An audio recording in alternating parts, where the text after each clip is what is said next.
दोस्तों नमस्कार, मैं राम सूरत यादव। जिस शराब घोटाला को लेकर के आज पूरे देश में इतना बड़ा मुद्दा बन गया है और देश में ही नहीं बल्कि अंतर्राष्ट्रीय मुद्दा बन गया, आपने देखा भी है कि अमेरिका, जर्मनी और यूएन मतलब संयुक्त राष्ट्र परिषद तक जो है ये मामला पहुंच गया। लेकिन क्या ये शराब घोटाला हमारे देश में हुआ ही नहीं? क्या ईडी और प्रधानमंत्री मोदी की मिली भगत से शराब घोटाला को जन्म दिया गया? और आज हम इसी पर बहुत बड़ा खुलासा करने जा रहे हैं और पूरा सच बताएंगे। हम ही नहीं बल्कि संजय सिंह जो आम आदमी पार्टी के एक तरीके से राज्यसभा सांसद थे और उन्होंने भी 6 महीना जो है जेल में थे, इसी शराब घोटाले में जेल में थे। 2 दिन पहले एक तरीके से उनको जमानत सुप्रीम कोर्ट से मिली है और बाहर आने के बाद उन्होंने इतना बड़ा सनसनीखेज खुलासा किया है कि जिससे पूरी बीजेपी में एक तरीके से भगदड़ मच गई है। और बीजेपी ही नहीं पूरी ईडी इस समय एक तरीके से सवालों के घेरे में आ गई है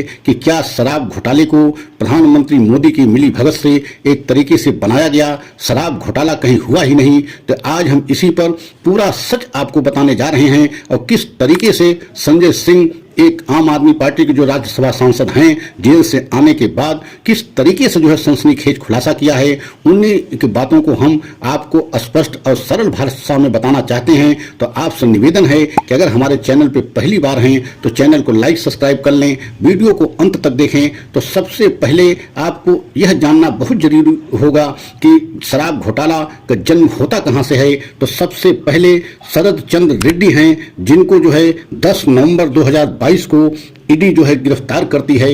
और ईडी जब शरद चंद्र रेड्डी को गिरफ्तार करती है, ठीक 5 दिन बाद जो हो यही शरद चंद्र रेड्डी 5 करोड़ का इलेक्टोरल बॉन्ड खरीद करके बीजेपी को बतौर चंदा देते हैं। तो आप समझ लीजिए कि यही से कहानी शुरू होती है कि एक आरोपी जब जेल जाता है और उस समय ईडी यही बताई कि शराब घोटाले का मुख्य अभियुक्त शरद चंद्र रेड्डी हैं और इन्हीं के द्वारा पूरी शराब घोटाला की कहानी रची गई। तो आप समझ सकते हैं कि उन्हें शरद चंद्र रेड्डी से 5 करोड़ का चंदा बीजेपी पार्टी को मिलता है और उसके बाद 6 महीने तक शरद चंद्र रेड्डी जेल में रहते हैं। और उन्हीं से शरद चंद्र रेड्डी से फिर अंदर ही अंदर ईडी के माध्यम से डील होती है और 55 करोड़ रुपया और जो है बीजेपी को बतौर चंदा देते हैं। और उसके बाद उनकी बिल भी हो जाती है और वह जो है बाहर आ जाते हैं। और बिल में ईडी शरद चंद्र रेड्डी का विरोध नहीं करती और उसके बाद वही शरद चंद्र जो है एक तरीके से सरकारी गवाह बनते हैं। आप समझ लीजिए कि सारी कहानी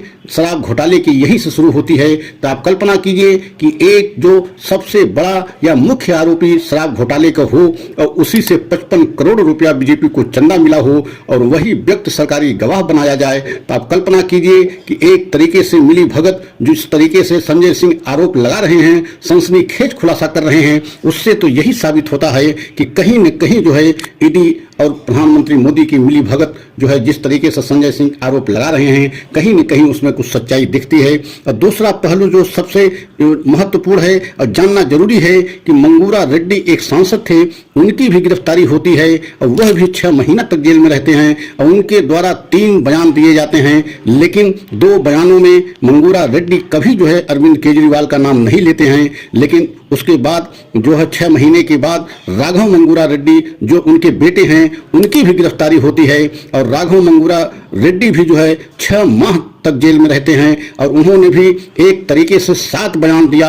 लेकिन उन्होंने भी कभी जो है केजरीवाल का नाम नहीं लिया। मतलब एक तरीके से 7 बयान जो है मंगूरा रेड्डी, राघव मंगूरा रेड्डी देते हैं और 3 बयान उनके पिताजी मंगूरा रेड्डी देते हैं। लेकिन 10 बयान में कभी जो है 8 बयान में नाम नहीं लिया जाता है और आखिरी दोनों लोगों को बयान में ये नाम लिया जाता है अरविंद केजरीवाल का। तो इसका मतलब क्या है कि कहीं न कहीं उनके ऊपर भी ईडी का दबाव पड़ा। और आज आपको एक और सच बता दें कि टीडीपी से मंगूरा रेड्डी इस समय चुनाव भी लड़ रहे हैं और टीडीपी पार्टी एक तरीके से एनडीए की अलायंस पार्टी है। तो आपको ये जानना बहुत जरूरी है कि क्या जिस तरीके से मंगूरा रेड्डी इस समय बाहर हैं और इन्हीं के जो है आखिरी बयान से और उनके बेटे राघव मंगूरा रेड्डी के आखिरी बयान से जो है अरविंद केजरीवाल को जेल भेजा गया है, उनको मुलजिम बनाया गया है। और इस समय टीडीपी जो है पार्टी से जो है मंगूरा रेड्डी सांसदी का चुनाव लड़ रहे हैं और प्रधानमंत्री मोदी के साथ जो है इनकी कई ऐसी फोटो हैं जो पहले की दिखाई गई। संजय सिंह जो आम आदमी के राज्यसभा सांसद हैं जो जेल से बाहर हुए हैं 2 दिन पहले, उन्होंने प्रेस कॉन्फ्रेंस करते हुए जो है प्रधानमंत्री मोदी की और मंगूरा रेड्डी की फोटो दिखाई कि देखिए ये दोनों लोग किस तरीके से पहले आपस में मिलते जुलते थे। अब एक बहुत बड़ी कहानी रची गई और उसी कहानी के तहत जो है अरविंद केजरीवाल को शराब घोटाले में घसीटा गया। और इसलिए घसीटा गया कि प्रधानमंत्री जानते हैं कि अरविंद केजरीवाल अगर बाहर रहेंगे तो जो है 2024 लोकसभा के चुनाव में बीजेपी के लिए बहुत दिक्कत हो जाएगी। और यही आरोप जो है संजय सिंह का लगाना है।